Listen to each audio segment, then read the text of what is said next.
Hey everyone, and welcome back. I want to give you a quick tutorial on how to use masks.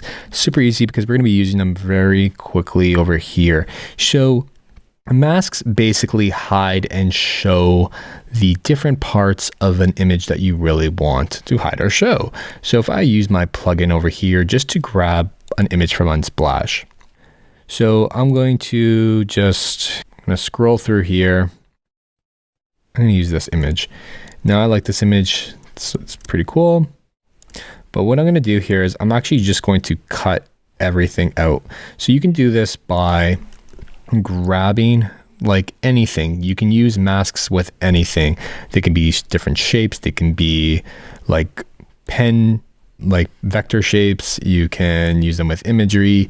And the way they work is you're going to create the item that you want to be the actual mask, and you're going to send that below. Send that to the back by just right clicking on it, and you can send that to the back, and there's the little shortcut. So it's behind the image over here. You can see it. And what I'm going to do is I'm going to select both of these layers, and I'm going to click this button up top where the tooltip will show you as well the shortcut for the mask.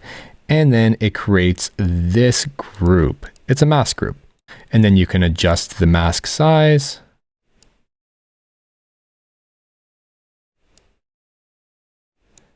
So you can show and hide whatever content you want.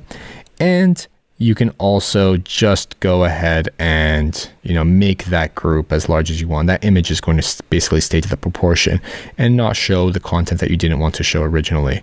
So you can make custom masks with the pen tool if you want to make a weird shape or a specific shape. So I can make this as a mask as well if I wanted to. So I'm going to bring this out of that group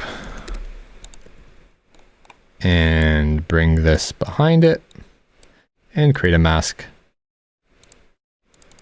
So now I select that layer and, I can create some pretty cool masks. And that is how you use masks. So remember, your mask layer needs to be behind the thing that you want to cut out. It can be a text layer that you want to cut, or it could be an image like I just showed you, or another shape.